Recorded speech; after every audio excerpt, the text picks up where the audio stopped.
शुभ प्रभात विद्यार्थ्यांनो. आजच्या आपल्या या क्लासमध्ये आपण मराठीच्या आपल्या पाठ्यपुस्तकातून एक नवीन पाठ शिकणार आहोत. आपल्या पाठाचं नाव आहे प्रामाणिक इस्त्रीवाला. पाठाची सुरुवात करूया. पाठ क्रमांक 23, प्रामाणिक इस्त्रीवाला. मी शिवानी, 5वीत शिकते. माझे कुटुंब छोटेसेच आहे. मुलांनो, पुस्तकामध्ये तुम्ही बघू शकता काही चित्र दिले आहे तुमच्या पुस्तकामध्ये. त्या पुस्तकामध्ये एका मुलीचे चित्र आहे, तिच्या आईवडिलाचं, आणि एक माणूसही दिसतो आहे तिथे, आणि छोटा मुलगा म्हणजे शिवानी या मुलीचं नाव आहे इथे. आणि ती इथे आपल्या पाठामध्ये सांगते आहे की माझं नाव शिवानी, मी शिवानी 5वीत शिकते. म्हणजे ती तुमच्याच वयाची आहे. माझे कुटुंब छोटेसेच आहे. आई, बाबा, भाऊ शिवराज आणि मी. आता तिच्या कुटुंबामध्ये जे सदस्य आहे त्यांच्याबद्दल इथे सांगितलं आहे तिने की आई वडील, मी आणि माझा भाऊ शिवराज, इतके सगळे आम्ही परिवारामध्ये असतो. आई घरची सगळी कामे स्वतःच करते. अब यहाँ बताया है कि उसकी जो माँ है, शिवानी की जो माँ है, वो घर का सारा काम खुद ही करती थी. आम्ही तिला मदत करतो. अब घर काम में घर के जितने भी काम होते हैं, अगर माँ घर पे रहे तो घर के सदस्य भी माँ को मदद करते हैं. उसी प्रकार से यहाँ बच्चे भी अपनी माँ की घर काम में मदद करते हैं. एकदा आईने कपड़े धोना वाळत घातले. एक बार माँ ने कपड़े धोने के बाद उसे सुखाने के लिए डाला. कपड़े वाळल्यानंतर भाऊने त्याच्या घड्या करून टेबलावर ठेवले. अब कपड़े सूखने के बाद जो उसका भाई है, उसने कपड़ों को फोल्ड करके टेबल पर रखा. सायंकाळी 5 वाजता बाबा बाहेरून आले. शाम के 5 बजे शिवानी के पापा जो हैं बाहर गए थे, वो घर पर आते हैं. त्यांनी आईजवळ पैसे दिले. ते तिला ठेवायला सांगितले. बाहर से आने के बाद पापा, शिवानी के पापा जब बाहर से आते हैं तो माँ को कुछ पैसे देते हैं रखने के लिए. आई कामाच्या घाईत होती. तिने पैसे टेबलावर घड्या घातलेल्या कपड्यांत ठेवले आणि ती कामात गढून गेली. अब यहाँ ये बताया है कि जैसे ही पापा पैसे देते हैं मम्मी को रखने के लिए, तो मम्मी घर काम में व्यस्त होती है.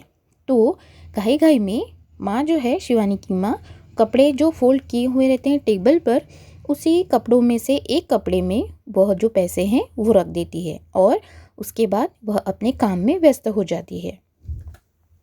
बाबा बाहेर गेले होते. आई कामात होती. भाऊ खेळायला गेला होता. मी अभ्यास करत होते. इतक्यात आमचे इस्त्री वाले दामू काका आले. अब देखिए यहाँ पे बताया है हमारे तीसरे पैराग्राफ में, बाबा बाहर गेले होते, उसके शिवानी के पापा बाहर गए हुए थे, माँ घर काम में बिजी थी, व्यस्त थी, और जो शिवानी का भाई है वो बाहर खेलने गया था और शिवानी खुद पढ़ाई कर रही थी. उतने में जो दामू काका है, जो घर के स्त्री करने वाले जो कपड़े होते हैं उन्हें ले जाकर स्त्री करके लाने वाले थे, ऐसे दामू काका वहाँ पे आए, घर पर आए. स्त्रीसाठी कपड़े मागू लागले. इस्त्री करने के लिए जो कपड़े रखे थे वो दामू काका मागने लग गए. आई स्वयंपाकघरातून म्हणाली, अगं शिवानी, त्याला टेबलावर ठेवलेले कपड़े पिशवीत भरून दे. अब माँ काम में व्यस्त होने के कारण शिवानी को कहती है कि बेटा शिवानी, जो टेबल पर कपड़े रखे हुए हैं फोल्ड करके, तो आप उसे एक थैली में डालकर दामू काका को दे दीजिए. मी कपडे पिशवीत भरून दिले. इस्त्री वाले काका कपड़े घेऊन निघून गेले. अब माँ के कहने पर सारे जो कपड़े हैं वो शिवानी एक थैली में डालती है और दामू काका को दे देती है. 2 दिवसानंतर बाबांनी आईकडे पैसे मागितले.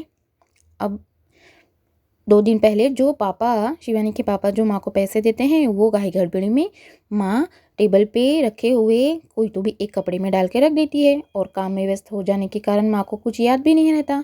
तो अब देखिए यहाँ क्या होता है. 2 दिवसानंतर बाबांनी आईकडे पैसे मागितले.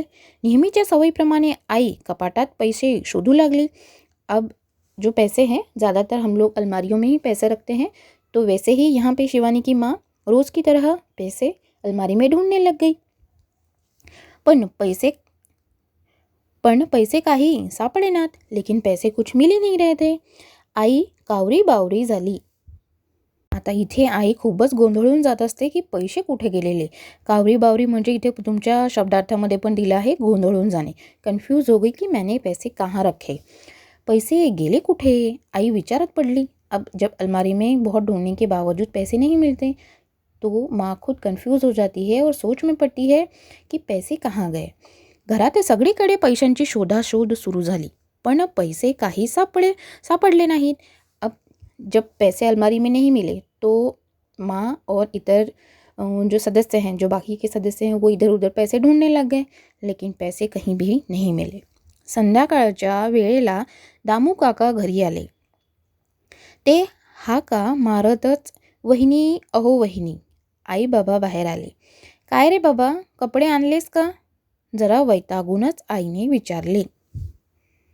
आता मुलांनो, इथे आपल्याला असं सांगितलं गेलं आहे की सायंकाळची वेळ होती, दामू काका घरी आले होते. ते हाका मारत होते. म्हणजे दामू काका जर कोणी आपल्या घरी येतं तर बाहेरून आधी हाका मारतात. तसे दामू काकाही देखील हाका मारायला लागले, वहिनी, अहो वहिनी. आई बाबा बाहेर आले. काय रे बाबा, कपडे आणलेस का? जरा वैतागूनच आईने विचारले. अब पहले ही पैसे मिल नहीं रहे थे, इसके वजह से थोड़ा सा चिढ़कर माँ ने पूछा, काय रे बाबा, कपड़े आणलेस का? कपड़े लाए क्या आपने? ऐसा पूछती है. थोड़ा गुस्से से बोलिए या थोड़ा सा चिढ़कर, क्योंकि पहले ही पैसे दिख नहीं रहे थे, जिसके वजह से माँ पहले ही बहुत ज़्यादा परेशान हो चुकी थी. दामू काकाने खिशातून पैसे काढले. अहो वहिनी, तुमचे कपडे मी इस्त्रीला घेतले आणि कपड्यांच्या घड्यांमध्ये हे पैसे सापडले. ते परत करायला आलो. पैसे मोजून घ्या आणि हे कपडेही घ्या. दामू काका आईच्या हातात पैसे ठेवत म्हणाले. आईने पैसे मोजले. अब देखिए बच्चों, यहाँ पे जो ईमानदारी है, इस आदमी की जो ईमानदारी है दामू काका की यहाँ पे दिखाई पड़ती है कि कपड़े जो प्रेस करने के लिए लेके गया था दामू काका, तो उसने उसमें से कोई भी पैसे नहीं चुराए.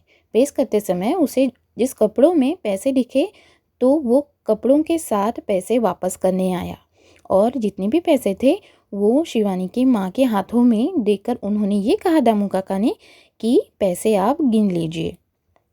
उसके बाद क्या होता है देखते हैं अभी. दामू, पैसे बरोबर आहेत, तुझा प्रामाणिकपणा मला आवडला, बाबा म्हणाले. अब दामू का ये जो व्यवहार है देख कर, उसका ये जो स्वभाव है पैसे वापस करने का, जो उसका तरीका है, ये शिवानी के पापा को बहुत पसंद आया और उन्होंने दामू को कहा, दामू पैसे बराबर हैं और मुझे आपकी जो ईमानदारी है बहुत अच्छी लगी. बाबा बक्षीस म्हणून दामू काकांना 100 रुपये देऊ लागले. तेव्हा दामू काका म्हणाले, नको भाऊसाहेब, आम्ही गरीब आहोत, पण कष्टानंच कमावून खातो. अब बख्शिश के तौर पर शिवानी के पापा दामू काका को 100 रुपये देने की कोशिश करते हैं, लेकिन दामू काका यह कहते हैं कि नहीं भैया जी, हम गरीब ज़रूर हैं, लेकिन हम जो कष्ट से कमाते हैं हम वही खाते हैं. दामू काका जायला निघाले.